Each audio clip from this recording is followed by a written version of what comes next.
Before we begin, how are you feeling today? I hope you're okay and taking care of yourself. If today was a bad day, I'm glad you're here. Take a deep breath. This moment is yours. Ready? Let's begin. There's a strange comfort in temporary places. We walk into Airbnb homes with suitcases in hand and stories still unfolding, expecting safety wrapped in clean sheets and welcome notes. These houses, apartments, cabins, they promise escape, a reset, a quiet weekend. And yet, we rarely question who lived there before us, who stood barefoot in that kitchen, who whispered behind those walls. We never think of what might still be there, waiting quietly in the corners we forget to notice. Horror doesn't always begin with blood or screams.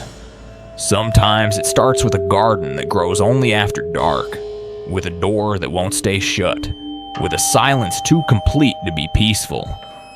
And when something feels off, a camera turning on by itself, a voice calling your name when no one should be there, we tell ourselves it's nothing, a draft, a bad dream, our own imagination, because to admit that something is wrong in a place meant to feel like home is to surrender control, and no one wants to feel unsafe where they sleep. But the truth is, safety in these places is only ever borrowed, and sometimes the space you step into is still occupied, in ways you were never meant to understand. These are not stories about haunted houses in the traditional sense. They are moments, encounters, experiences that change people quietly and forever. 8 true accounts of people who stayed somewhere ordinary and left knowing something was deeply wrong. Before you book your next stay, take a moment to listen. To the walls, to the quiet, to that feeling you keep trying to dismiss. These stories may be the only warning you get. And if you've ever felt something wasn't right, you're not alone. Not every unsettling experience announces itself with violence. Sometimes it begins with the smallest disturbance, an unexplained vibration in the floor, a whisper just beneath the surface of comfort. The first story takes us to the quiet woods outside Juneau, where solitude becomes something else entirely. And for one woman, the silence beneath her feet is the first warning that something buried is still breathing. Story 1. The Tunnel Beneath. Juneau. I thought I needed solitude to write. Not just quiet, but complete detachment. That's why I booked a remote Airbnb cabin on the edge of Juneau, Alaska. It was tucked just far enough from town that I could hear nothing but the rustling of pine trees. The photos showed a simple wooden house with a stone chimney and a porch that looked out into a dense patch of forest. The host, Ellie, had left a note welcoming me, mentioning the stacked firewood, the spotty cell service, and a final line that read, "Enjoy the quiet."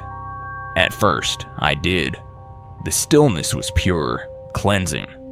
I made tea, opened my laptop, and wrote for hours. That first night, the wind moved like a slow exhale through the branches. Inside, the only sounds were the subtle creaks of the old beams adjusting to the cold. It was the kind of quiet that made you forget you were part of the world. But that peace started to shift in the early hours, around 2 a.m., when I felt a vibration under my chair. I paused, holding my breath, unsure if I'd imagined it. The floorboards trembled, not violently, just enough to ripple the tea in my mug. I waited for it to stop. It did. Then I blamed the heater, or maybe old pipes. The next morning, I stepped outside to clear my head and ran into an older man walking past on the trail. He wore a red flannel jacket, worn work boots, and eyes that looked like they'd seen too much Alaska for one lifetime. He introduced himself as Calvin. When I told him I was staying at the cabin, his expression tightened just slightly. He asked if Ellie still rented it out, and I said yes. Then, after a pause, he warned me, not in a dramatic way, more like how someone tells you to avoid black ice on the road. "Don't go digging under the floorboards," he said. "Some things are better left where they are." He smiled afterward, like it was a joke, but I couldn't shake the discomfort in my stomach. That night, the trembling came back. Same time, same pattern. Out of curiosity, I placed a glass of water on the floor. The ripples appeared in perfect rhythm with the pulse I couldn't explain. It wasn't random, it was movement, pacing, but not above me, below. On the third night, I decided to investigate. I shifted the old rug in the living room and noticed something beneath it. A faint square outline in the wood, barely visible, but unmistakably a hatch. My heart beat faster as I pried it open. The wood moaned as it lifted, revealing a cold breath of air that smelled like soil, rust, and something faintly organic, like wet leaves left too long in a dark place. I didn't want to go down there, but I did. With a flashlight in hand, I descended into the earth. What I found wasn't a basement. It was a tunnel, just tall enough to crouch in. The dirt floor was uneven, the walls lined with old timber supports. This place was old, older than the cabin, older than Ellie. I moved forward slowly, my light catching on what looked like etched markings. Names, dates, some carved with haste, others with careful permanence. I stopped when I saw one name I recognized, Calvin, carved next to the year 1968. That's when I felt it, the air shift behind me. I turned and saw nothing, but my body reacted before my mind did. I began backing up, then I heard it, a whisper, soft and unmistakable, my name. I don't remember climbing back up, only that my hands were shaking as I slammed the hatch shut and shoved the couch over it. I didn't sleep. I just sat on the floor, knees tucked into my chest, replaying that moment in the tunnel. The voice, the carvings. What was that place? What had it once been? In the morning, I went back to find Calvin. He didn't look surprised when I asked. He told me the tunnel was part of an old smuggling route, maybe from the war, maybe older. People had used it to move things through the mountains. Some of them never came back. Ellie's grandfather had found bones once, and they sealed it off. But it never stayed sealed for long. Calvin didn't have to say more. I could see it in his eyes. Whatever was down there wasn't just history. It was hunger. Before leaving, I moved the couch one last time. The hatch was shut, but something new had been scratched into the wood. You heard me. I left immediately. I didn't even stop for coffee in town. On the flight back, I kept thinking about how perfect that place had felt when I arrived. I'd wanted quiet, but I'd forgotten that silence isn't always empty. Sometimes it's full of everything that was buried, and some things don't want to stay buried. I'm sharing this now because someone else will stay there eventually, and I want you to remember something. When you're alone in an old cabin, far from anyone who can help you, and the silence starts to press against your ears like it's trying to speak, listen. Not every whisper is your imagination, and if you feel the floor move under your feet at the same time every night, get out. Because I stayed too long. I questioned myself. I gave the unknown a second chance to prove itself real, and it did. Curiosity almost killed me, and I say that without exaggeration. I wanted to believe I was imagining things because the alternative was too terrifying to accept. But if I'd kept ignoring it, I might have become the next name carved into those walls. We often think of fear as irrational, something to be overcome. But sometimes fear is exactly what keeps us alive. Don't let anyone convince you otherwise, and don't open what was meant to stay shut. Leaving the woods behind doesn't always bring clarity. Some places don't hide their strangeness. They present it as charm. A town known for energy and healing, Sedona promises renewal. But when the mirror reflects more than the present, and a face that doesn't belong begins to appear, peace becomes a performance. And one guest finds that not all who linger in a reflection are ready to let go. Story 2. He's still in Sedona. I arrived in Sedona with the idea that the desert would clear my mind. The red rocks, the endless sky, the silence, I thought all of that would bring clarity. I had spent the last few months drifting, moving from one short gig to another, trying to outrun something I couldn't name. Booking a week in a high-ceilinged Adobe-style Airbnb overlooking Cathedral Rock felt like the reset I needed. The listing had promised spiritual serenity and views to inspire. The host, Emma, described herself as an energy worker and left a handwritten welcome note on a table made from repurposed driftwood. She'd also placed crystals in every corner of the living room. Rose quartz for love, amethyst for protection. I didn't believe in that kind of thing, but it gave the place a certain charm, like someone cared about what happened here. The first day passed without incident. I hiked early, photographed the cliffs at sunset, ate a lukewarm burrito from the town's only open taqueria, and fell asleep before midnight. But at exactly 2:44 a.m., I woke up without knowing why. The air in the room had shifted, heavy and warm, despite the cold desert night. I sat up, heart steady but alert, and looked around.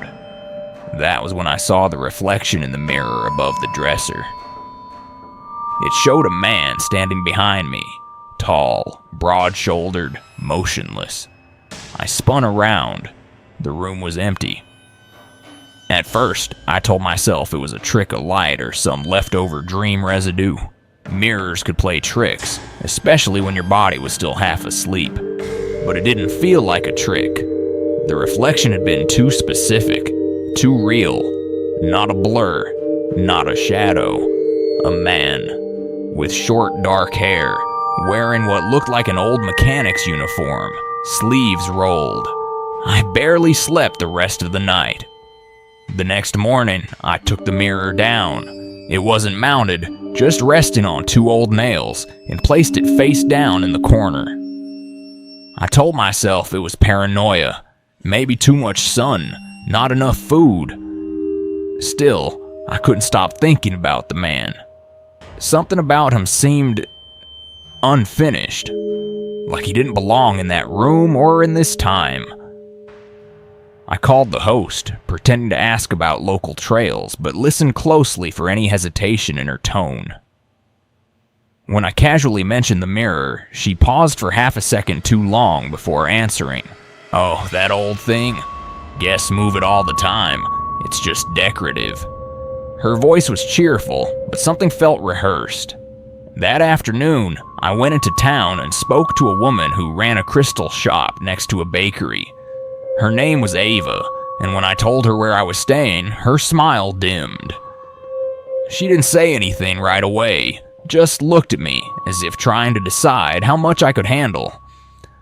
Finally, she said, "That property used to belong to a man named Darren.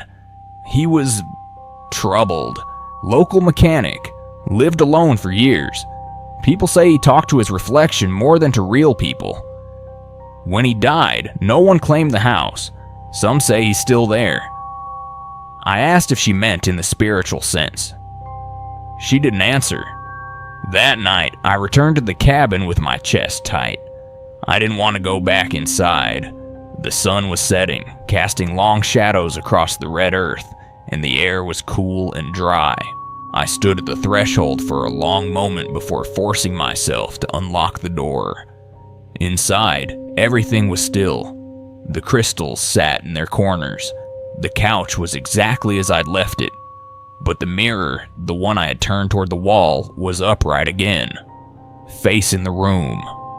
I stood frozen, my breath shallow. I didn't want to believe someone had been inside while I was gone, but the evidence was undeniable. I checked the door, still locked. All the windows were shut. Nothing was broken, but the mirror was watching again. I should have left then, packed up and driven to the nearest hotel, but something kept me anchored. Curiosity, pride, maybe just fear pretending to be bravery. I left the mirror untouched and tried to sleep. At 2:44 a.m., I woke again. This time I didn't sit up. I stayed still, eyes barely open, breathing shallow. The air was thick, charged. From where I lay, I could see the mirror, its tall frame catching just enough light from the window. And there he was again, standing behind me, still, silent, watching. My heart pounded so loudly I thought it might wake the dead. I couldn't move. My limbs felt weighed down by something I couldn't explain. Then, slowly, the reflection lifted its hand, not in a wave, but as if reaching toward me. I still couldn't move. My eyes were locked on the glass. The hand touched the edge of the mirror, and for a moment I swore I saw the surface ripple like water. Then it was gone. Morning brought no relief. I felt like I hadn't slept in days. My skin itched, my thoughts scattered. I packed my things quickly, leaving the dishes unwashed and the bed unmade. Before I walked out the door, I turned back one last time. The mirror was still upright. On its surface, faint but clear, was the imprint of a hand. 5 long fingers pressed into the glass. I didn't touch it.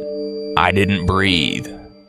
As I drove out of Sedona, the red cliffs faded behind me, replaced by gray pavement and the familiar hum of the highway. But the image lingered in my mind. The handprint, the reflection, the silence of a man who no longer existed in this world, but hadn't quite left it either. I realized something important in that moment. Peace isn't always peaceful. Some places wear masks of calm to hide what they cannot release. We crave silence, but we forget that silence is where echoes live longest. I had come looking for clarity.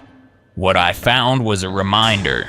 Not all scars are physical. Some places hold memory like wounds that never heal. And mirrors, I've learned, don't always show us ourselves. Sometimes they show us who's still trying to be seen. If you ever stay in a place that feels just a little too still, where your reflection doesn't move quite when you do, don't dismiss it. Trust your instincts. Pack your bags. Some homes aren't meant to be lived in anymore, not by the living. I don't know if Darren was trying to reach out, or if he was just stuck, but I know now that some imprints don't fade with time, and some mirrors remember more than they should. From the heat of the desert to the soft silence of the Midwest, the strange has a way of following the quiet. In Omaha, a young man looking for nothing more than a place to sleep begins to notice corners that never quite stay empty. And in the stillness of the night, something begins to watch, never moving, but never far. Story 3: The Woman in the Corners of Omaha. When I moved to Omaha for my summer internship, I didn't think much about where I'd be staying. I just wanted something close to the bus line and not too expensive. I found a small private studio through Airbnb. Nothing fancy, just a single bed, a kitchenette, and a clean bathroom. It was in a quiet neighborhood, a row of nearly identical brick houses with trimmed lawns and wide sidewalks. The host didn't live there, just managed the property remotely. I checked in using a key code and dropped my backpack on the creaky wooden floor. It smelled like lemon disinfectant and old fabric. The walls were beige, the curtains thin, and everything had the generic feel of a temporary space. At first, it felt safe. The first night passed without anything unusual. I stayed up a little too late playing games on my laptop, ate microwave noodles, and fell asleep with the fan buzzing beside me. But around 3 a.m., something woke me. I didn't hear a noise. More like I felt something change. The kind of shift that drags you out of deep sleep like being pulled by the ankle. I opened my eyes and stared at the ceiling. Nothing moved. I told myself it was a bad dream, rolled over, and went back to sleep. The second night, it happened again. This time I sat up. My laptop, which I'd left closed, was open. The camera light was on, faint but glowing. My heart kicked up a little. I didn't remember opening it. I closed the lid, waited a few minutes, and watched as the light flickered off. Probably a bug or update, I thought. Maybe it powered itself on. I pushed the thought aside. It was the fourth night when I saw her. I had just finished a video call with some friends and was lying on the bed, scrolling aimlessly. I turned off the lamp, letting the soft light of my screen fade out into the darkness. That's when I noticed it. A shape in the far corner of the room. She didn't move, just stood there, facing me. I couldn't see details, only the outline of her head tilted slightly, hair long and unkempt. For a second I froze, my entire body refusing to breathe. I flicked the lamp back on. The corner was empty. I didn't sleep that night. I started noticing patterns. Every night around 3 a.m. I'd wake up, always with that same sense of being watched. The shape never appeared under the light, only in the dark, only in the corners. I tried recording video. I set up my phone to capture footage while I slept. The first few nights, nothing showed up. But then one morning, I reviewed the footage and saw something that made my blood turn to ice. For 5 frames, barely a quarter second, there was movement in the upper left corner of the screen. A silhouette. It didn't walk, it didn't turn, it just appeared. And then it was gone. I played it back dozens of times. The camera had picked up something my eyes had seen, but only in the dark. I considered moving out, but I couldn't afford a hotel for the remaining weeks of my internship. So I did the next best thing. I invited my coworker Blake to crash at my place. We weren't close friends, but he'd mentioned having a long commute and was happy to save on gas for a few nights. I didn't tell him the real reason. I just said it'd be fun to have someone to game with after work. The first night Blake stayed, I didn't wake up. I slept through the night for the first time in a week. I thought maybe it was over. Maybe whatever it was just needed me to not be alone. But when I woke up, Blake was gone.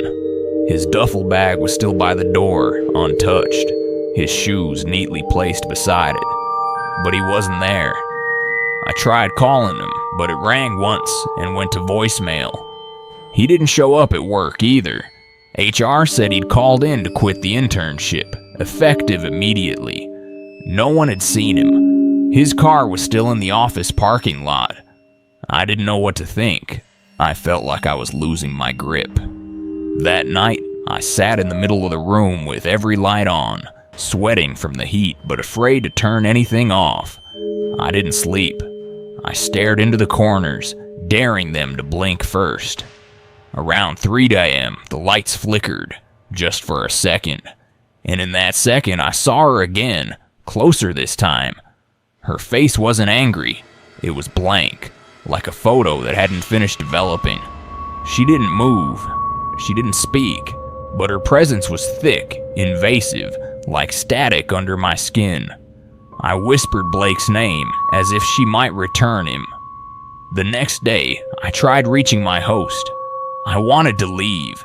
I needed to leave. But the number was disconnected. The listing had disappeared from the app. It was like the place didn't exist anymore. I took the afternoon off and drove to the local library, trying to find property records. The house had changed hands 3 times in 5 years. 2 previous tenants had filed noise complaints, and 1 police report mentioned unexplained visitors during the night. But that's where the trail ended. No one had followed up. The final night, I packed my things and planned to drive straight to a motel. I sat on the bed one last time, exhausted, numb. I turned off the light just to test myself, to prove it wasn't real. and that was when I saw her for the last time. She stood inches from me, not in the corner, not in the shadow, but right in front of my face. Her eyes were open, but not looking at me. Her mouth opened slowly, soundlessly. My vision blurred. I couldn't move, couldn't speak. My brain screamed, but my body refused to answer. I passed out. When I woke, it was morning. I was on the floor, my bag still packed beside me. The room was silent, untouched. I didn't wait. I left and never went back. Weeks later, I still check corners in every room I walk into. Hotels, offices, even my own apartment. I look before I turn off the lights. I sleep with something pressed against the wall just to block the angle.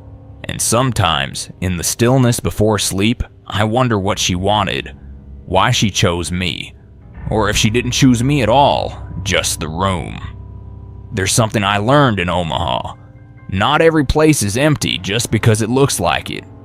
Some rooms remember what used to live there. Some corners don't stay dark by accident. And some people disappear without ever opening the door.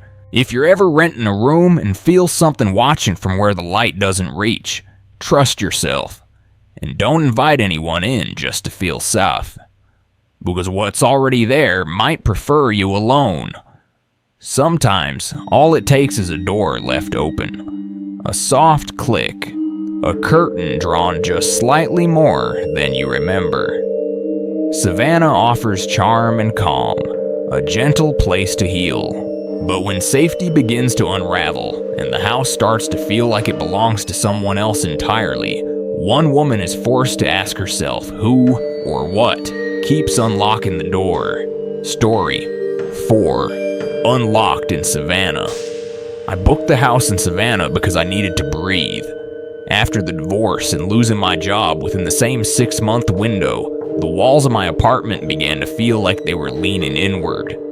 My therapist suggested a short trip, somewhere quiet with fresh air and time to think. I picked Savannah for the old world charm and slow pace, and because the Airbnb listing had a wraparound porch that reminded me of childhood visits to my grandmother's house. The place was modest, just 2 bedrooms and a narrow hallway, with polished floors and tall windows that let in the thick southern light. The host wasn't around, just a message wishing me a peaceful stay and a key under the mat, like something out of a storybook. The first day passed like I had hoped it would. I walked to a corner cafe, sipped iced coffee under Spanish moss, and wandered through antique shops that smelled like time itself. I bought a book I wouldn't read, a candle I didn't need, and a peach cobbler I finished alone on the porch as twilight soaked the trees in gold. For the first time in months, I felt still. That night, I locked the door carefully, checked the windows, and settled into bed with the ceiling fan humming above me. I fell asleep easily. When I woke up, the front door was open. Not wide, not dramatic, just barely ajar, like someone had slipped out and didn't want to wake me. I was groggy and confused, my heart not yet awake enough to panic. I told myself I must not have shut it fully, even though I knew I had. I remembered the sound of the deadbolt clicking into place, but the thought sat with me all morning, heavy and out of place. I told no one. I made excuses. The second night, I double-checked everything. I pulled the door shut hard, heard the metal slide, turned the knob to confirm it was sealed. Then I pushed a chair beneath the handle. I slept uneasily, waking twice to listen for sounds I couldn't name. In the morning, the door was closed, the chair still in place, but one of the kitchen drawers was open, and the curtain in the hallway had been pulled aside. I stood there barefoot, staring at the stillness, feeling like I'd walked into a room someone had just stepped out of. I checked the locks again. Nothing was broken. Nothing was missing. But something was off. On the third night, I decided to stay up. I turned off the lights, sat in the living room with a blanket and waited, pretending to read. At 2:37 a.m., I heard the faintest click, the sound of wood shifting. Then, the doorknob turned, slowly, deliberately. My breath caught. I didn't move. The door creaked open just enough to let in a sliver of moonlight. No footsteps followed, no shadow entered, but the air in the room changed. It thickened. It felt like something had arrived without moving. I didn't sleep the rest of the night. I waited until morning, packed my bags, and nearly called a rideshare to take me to a hotel downtown. But instead, I did something stupid. I decided to stay one more night, convinced I could reclaim the space. That it was just anxiety playing tricks on me. I moved the chair again, added a second one, and left the lights on in every room. I didn't leave the house that day. I sat on the porch, staring at strangers as they passed, wondering if one of them had touched my doorknob. No one looked back. That night, I woke not to a sound, but to the unmistakable sensation of being watched.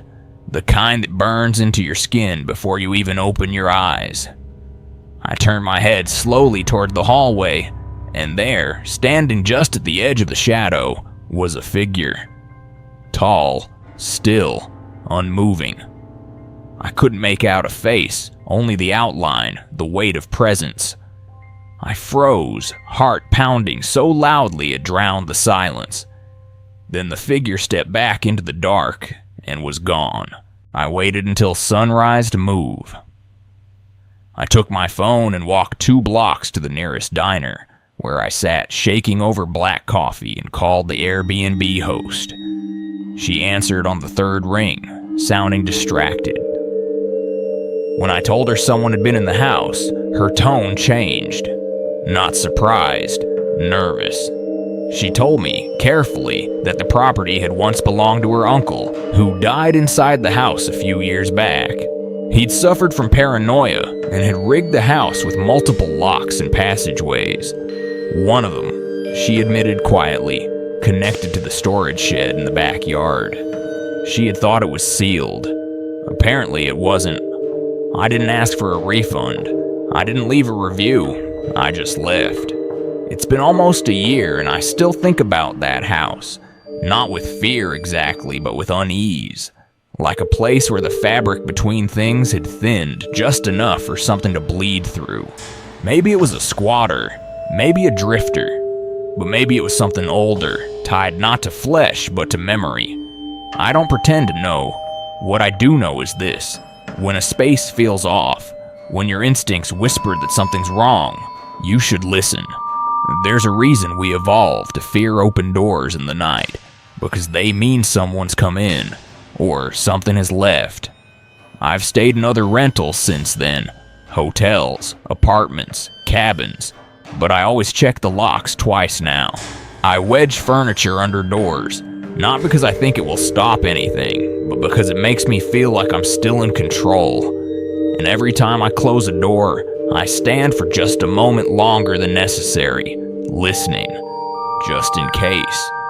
If you've ever woken up and found the door open when you know, absolutely know, you locked it, don't explain it away. Don't write it off as forgetfulness or faulty latches. Trust the part of you that felt the shift, because the worst thing you can do in a place like that is ignore the warning signs. The second worst thing? Stay. When you seek silence, be careful what kind you find. Some places don't just lack sound, they devour it. On the shores of Bear Lake, the absence of noise becomes unbearable. And in that void, something ancient begins to rise. Not loud, not fast, but patient, and always listening. Story 5. The Silence at Bear Lake. I rented the lake cabin in early October, just before the leaves turned gold and the tourists disappeared. Bear Lake sat quietly between the mountains of Utah and Idaho, and I wanted nothing more than to be away from notifications, meetings, and people. The cabin listing promised peace, high-speed internet, and a wraparound deck with a view of the water. It sounded like everything I needed after a year of burnout. The picture showed tall pine trees, a dock that stretched into stillness, and a fireplace made of river stones. I packed my laptop, groceries for a week, and headed into the woods without a second thought. The first thing I noticed when I arrived was the quiet. Not just absence of noise, but the kind of silence that presses on your skin. No bird song, no distant highway hum, not even the rustling of wind. Just the stillness of pine needles and the heavy breath of cold mountain air. It was eerie, but I welcomed it. After all, wasn't that what I came here for?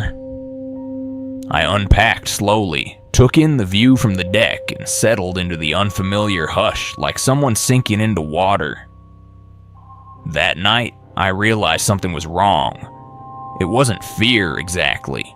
It was the kind of discomfort that creeps in sideways, something not quite named. I went to bed early and lay staring at the ceiling, waiting for the natural rhythms of the night to appear. But they didn't. No insects, no frogs, not even the water outside made a sound.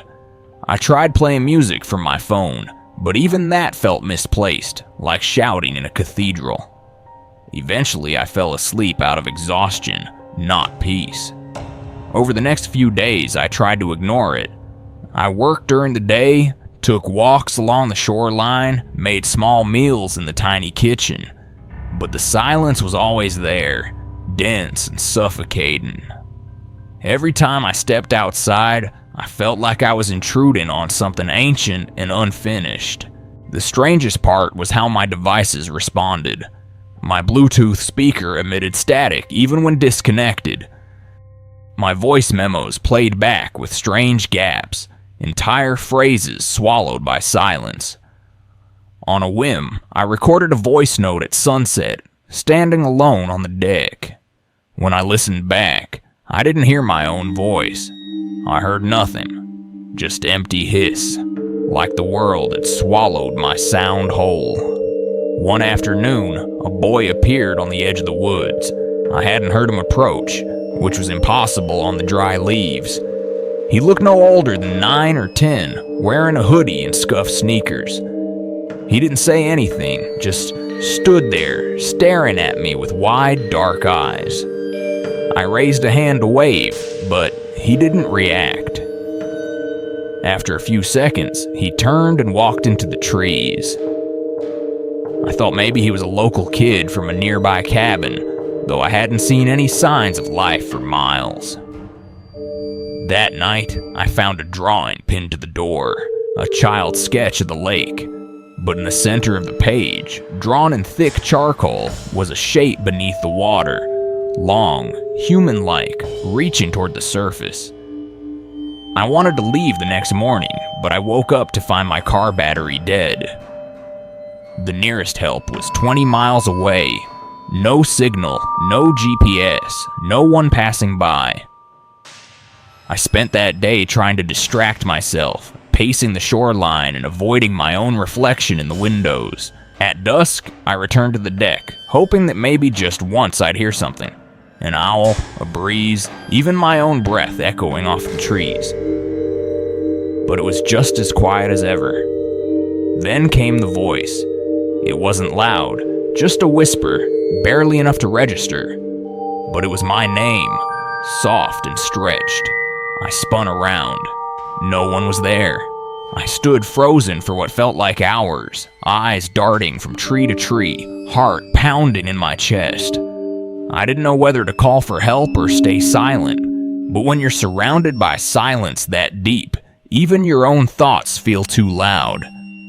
That night, I dreamed of water. Cold, dark, rising up through the floorboards and slipping over the bed like a slow breath. Something moved beneath it, just beyond sight. Long limbs, a face without features. And when I woke, the bed was dry, but my feet were damp. I checked every pipe, every inch of the cabin. Nothing. Just me, the silence, and a single wet footprint on the wooden floor. I finally got the car running on the 6th day. I don't even remember how. Maybe the battery wasn't dead after all. Maybe something else had kept me there. As I drove away, the world seemed to get louder with every mile. Birds, wind, the low hum of tires on gravel. I turned on the radio just to fill the space. I hadn't realized how much I'd missed noise until it returned. But even now, back in the city, sometimes I wake in the middle of the night and everything is quiet again. Not normal quiet. That other kind. The Bear Lake kind. I've started leaving music on when I sleep. White noise, podcasts, anything to keep the silence out. I know how irrational it sounds, but I don't trust the quiet anymore. Not after hearing it swallow everything. People underestimate how comforting sound is, how it roots you, reassures you that you're not alone. I used to think silence meant peace. Now, I know it can mean the opposite. Sometimes it's the absence of everything living. Sometimes it's a warning.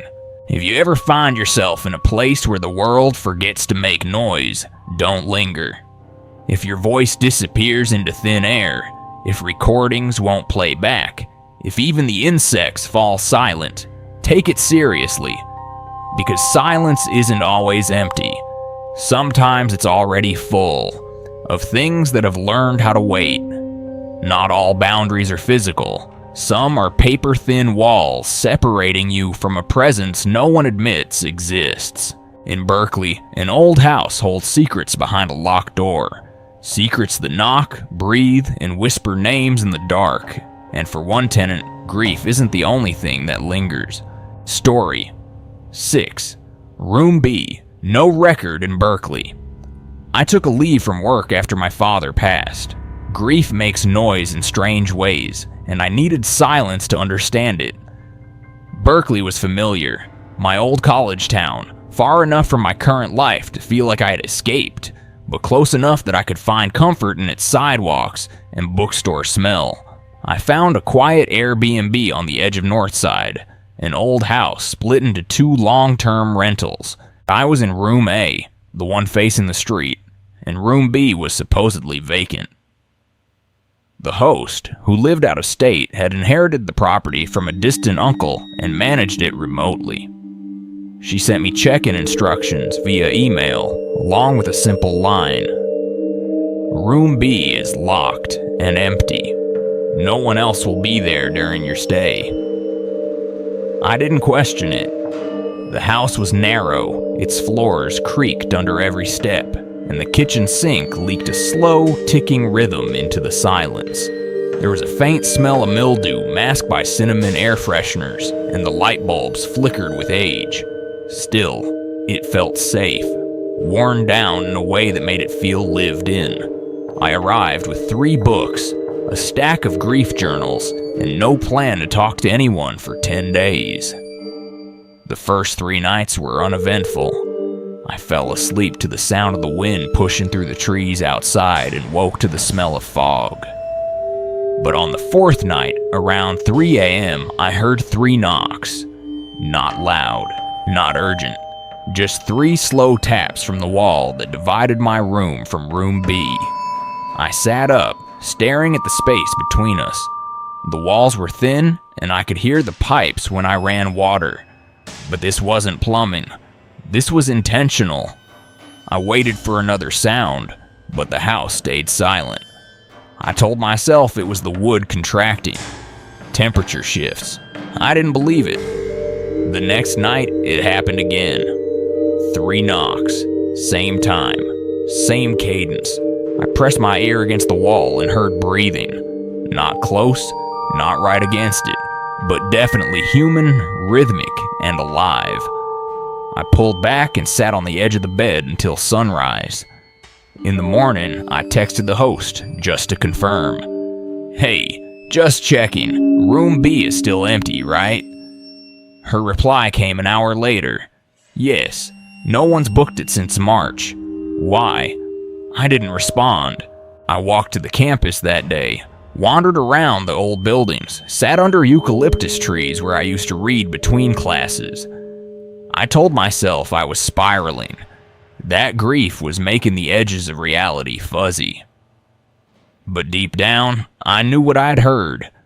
I bought noise-canceling headphones on the way home and played white noise as I fell asleep. But at 3 a.m., the knocking cut through it like a nail on glass. This time, I stood up and placed my palm flat against the wall. It was warm. On the 6th night, I decided to check the door to room B. It was at the end of the hall, plain and white, with an old brass knob and a mail slot nailed shut.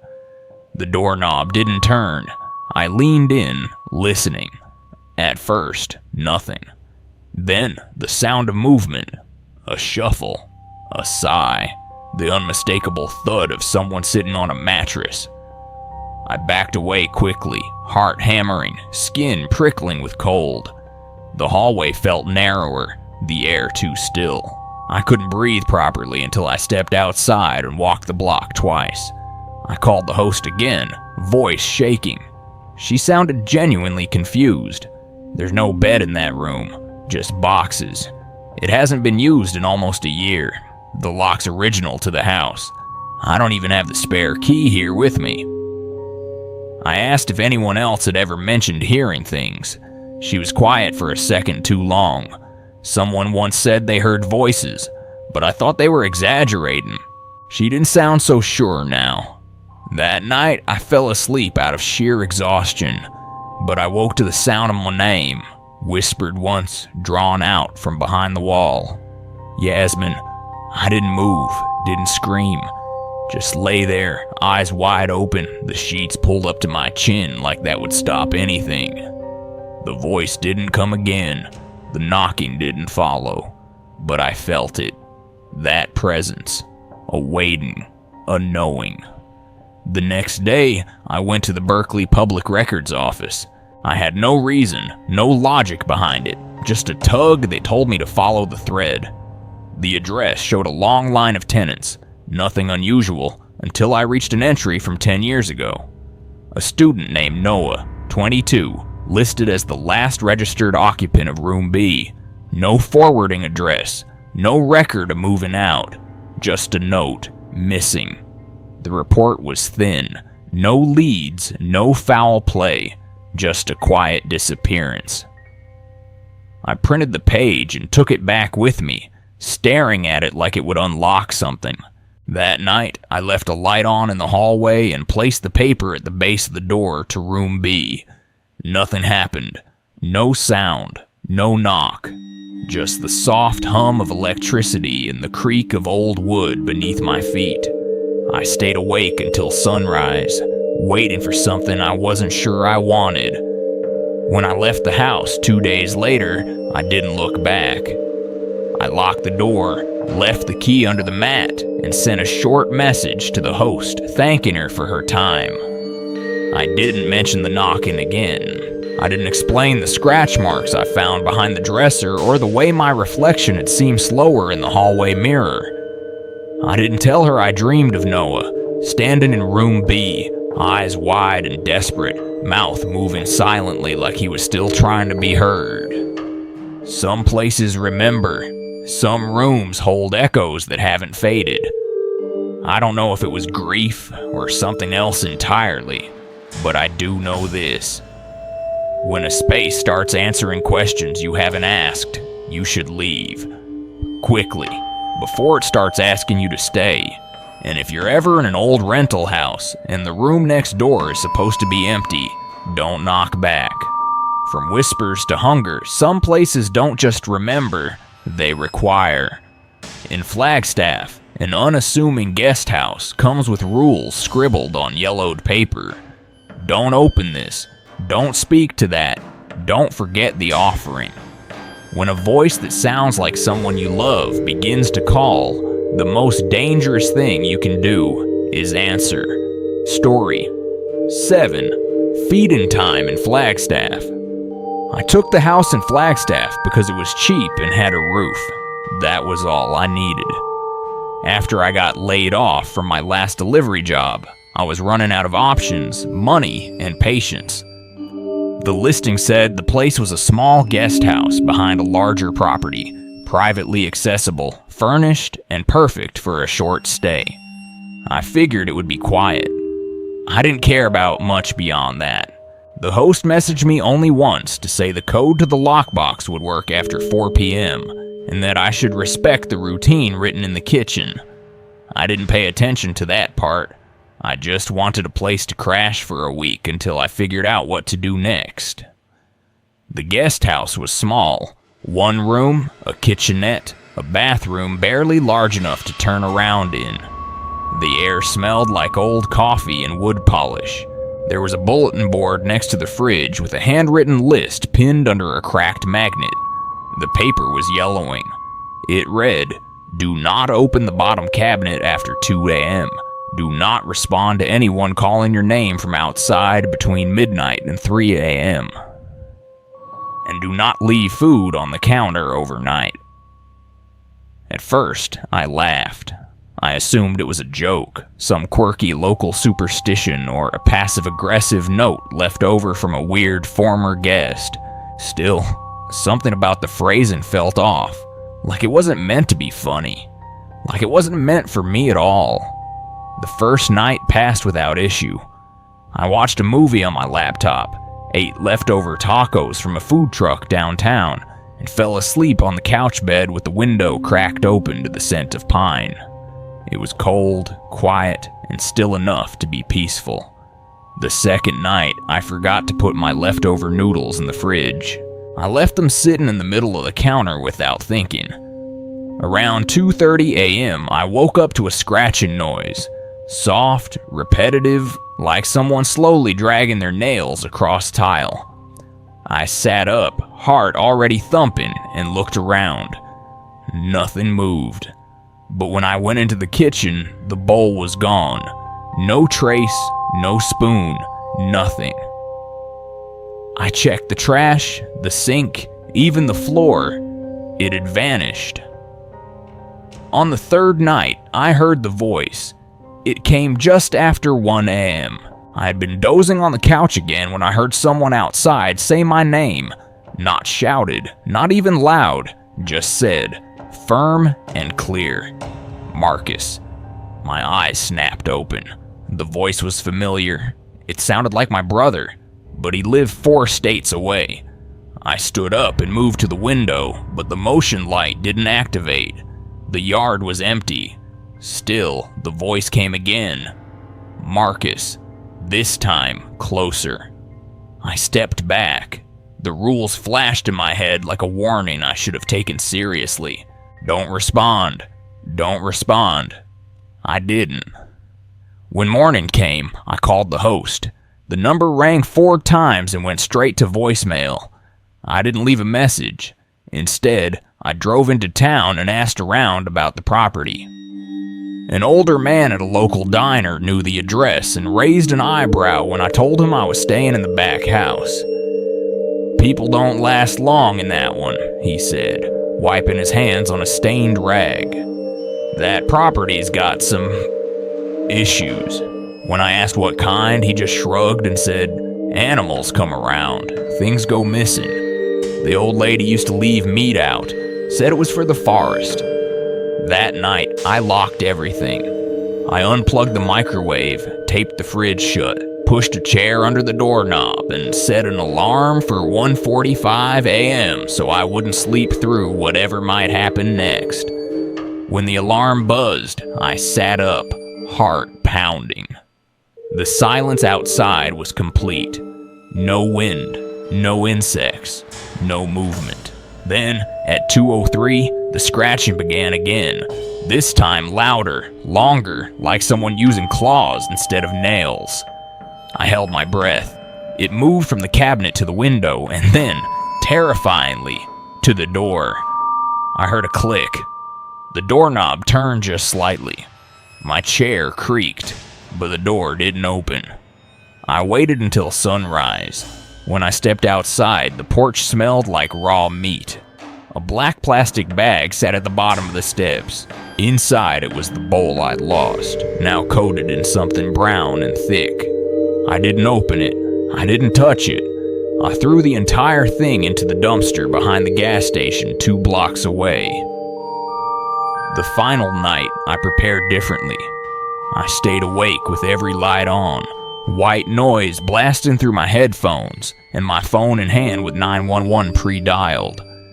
But sometime around 2:15, everything went dead. The lights flickered and died. The power cut out with a soft snap. My phone screen froze. I was alone in pitch black, and then I heard the sound again. Not the scratch, not the voice, but chewing. Wet, slow, deliberate chewing from beneath the sink. My mouth went dry.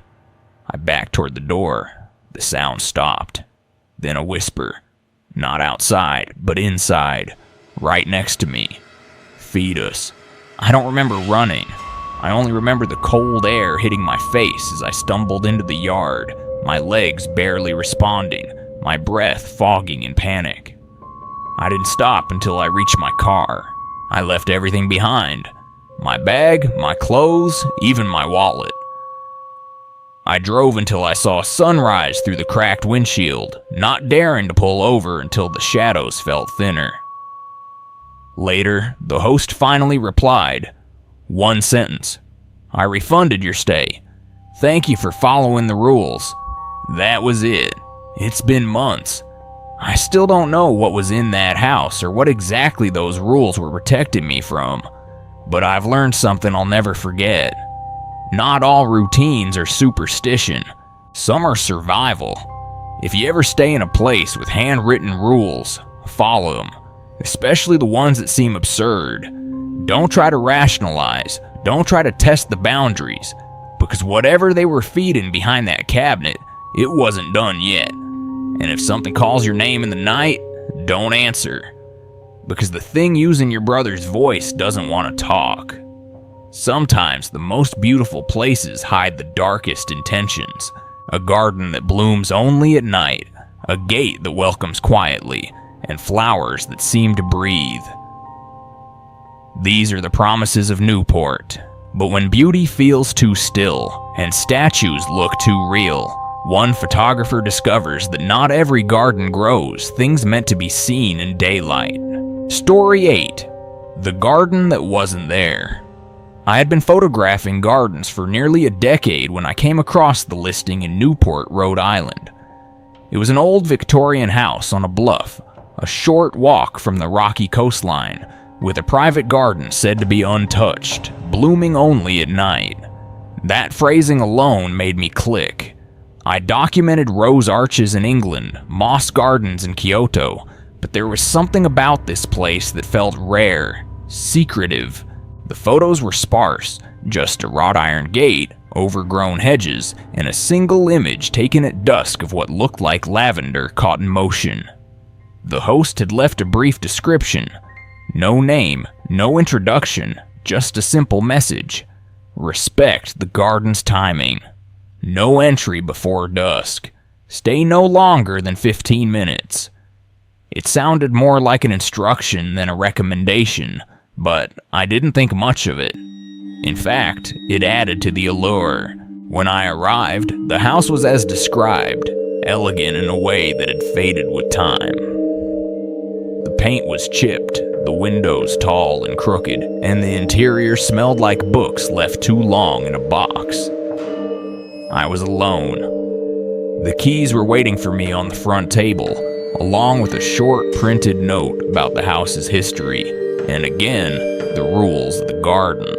I walked to the back of the house and found the gate partially hidden behind an overgrown trellis.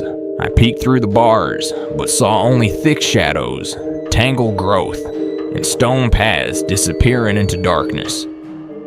Nothing bloomed in the daylight. No colors, no scents, just stillness. I waited until twilight before stepping outside with my camera. The light was soft, the sky the color of damp ash. As I unlocked the gate and walked into the garden, a wave of cool air rolled over my shoulders. It didn't feel like wind, more like breath. The path curved slightly to the left, flanked by tall hedges that blocked the view beyond. I moved slowly, quietly, the way you move through a place that doesn't belong to you. And then I saw them. Flowers, dozens of them, stretching open in the fading light. Petals thin as silk, glowing faintly in shades of violet and silver. Some I recognized, moonflowers, night bloom and jasmine, but others were unfamiliar. They bent gently as I passed, not from the breeze, but as if they had acknowledged me. I took photographs carefully, quietly, as if afraid to startle the plants. There were no insects, no rustling, only the sound of my own breath and the soft click of the shutter. At some point, I looked up and realized I couldn't see the entrance anymore. The hedges had shifted, or maybe I had walked farther than I thought. I checked my phone. The screen was black, not off, not low battery, just black, as if refusing to function inside the garden's bounds. A small panic stirred in my chest, but I kept walking, telling myself I'd find the gate soon. I turned a corner and stopped cold. In the center of a clearing stood 5 statues, human-sized, each one sculpted with uncanny detail. Hair, clothing folds, fingers slightly curled. They weren't made of stone, not quite. The texture was different, softer, more organic. One of them looked almost familiar, a woman with a camera around her neck, her mouth slightly open, as if caught mid-sentence. I stepped closer and saw something that made me stop breathing. The camera. It was my model, same scuff mark on the lens, same strap, same initials on the side. I stumbled backward, heart pounding so hard it hurt. The air felt thicker now, heavier. The flowers around the clearing had begun to close slowly, like eyelids losing interest. I turned and started walking quickly, following any path that didn't lead me deeper. I no longer cared about the rules. I just wanted out. But the garden seemed endless. Every path curved back to itself. Every hedge stood taller than before. And then I heard something behind me. Slow footsteps, deliberate, like someone walking barefoot through wet grass. I didn't turn around. I just ran. I crashed through a thin part of the hedge and found myself back at the gate. It was open now, though I didn't remember leaving it that way. I slipped through, slammed it shut, and backed away until I reached the back steps of the house. I didn't go inside right away. I sat on the porch until dawn, eyes locked on the garden, waiting for something to come through the gate, but nothing ever did. In the morning light, the garden looked different, smaller, ordinary. The flowers were gone, the hedges were still. The gate was sealed with rust, the kind that takes years to settle in. I approached it slowly, touched the bars, cold and solid. On the inside of the gate, scratched faintly into the metal, was a message. "Don't stay too long. They watch who lingers." I left that day, packed my things without even checking the rest of the house. I didn't tell the host. I didn't leave a review. I never posted the photos. When I got home, I plugged in my camera and found that the files were all corrupted. Static, flickers, images of leaves that dissolved into grain. Except for one. A single shot of the clearing, the statues, perfectly framed. And standing among them, one figure had turned. Its face blurred, but its head tilted directly toward the lens. There are places that welcome us, and places that merely tolerate us. That garden was neither. It wasn't a space for admiration or capture. It existed in its own rules, its own rhythm, and I had been lucky enough to leave. Since then, I've avoided places with too many rules and too little explanation. I've stopped chasing beauty where I'm not invited. And when someone tells me a garden only blooms at night, I ask myself why it chooses darkness. Some things grow best where no one is meant to follow. If you ever enter a place that shifts beneath your feet, where time folds and silence hums, Don't linger. Take your photo, take your breath, then go. Because some gardens don't grow flowers, they grow memory. And sometimes they keep what they touch. They left with stories they didn't want, memories they didn't ask for. What began as weekend escapes became encounters that left fingerprints on their lives. These were not houses haunted by tragedy, but by presence, by memory, by something that watches and waits in the spaces we think are ours. And for those who walked away, silence will never sound the same again. H.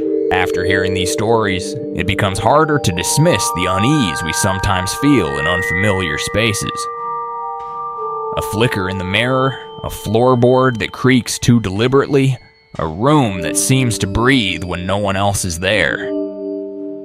These aren't always tricks of the mind. Sometimes they're messages, warnings, echoes left behind by those who never fully left. In each of these 8 places, something old was waiting.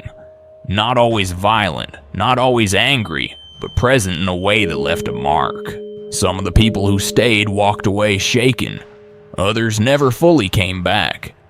And all of them carry a memory they can't explain, woven into the ordinary moments they thought would be forgettable. That's the thing about horror rooted in the real world. It doesn't always announce itself. It doesn't always leave blood or broken windows. Sometimes it leaves silence, a missing voice, a question that won't go away. These places, these rentals, become part of us long after we've left them. And maybe that's how it always was. Maybe places remember us the way we remember them. Airbnb promises temporary shelter, but the truth is, not all shelter is safe. Not all welcome mats are meant for you. And some keys open doors that were never meant to be unlocked again. If there's anything to take from these stories, it's this. Trust your instincts. If something feels wrong, leave. If something calls to you from beyond the walls, don't answer. Some houses want company. Some mirrors are hungry. Some corners hold their breath until you look away. And some gardens bloom only for those they mean to keep. Wherever you go next, remember, what you bring into a space is not always what follows you back out.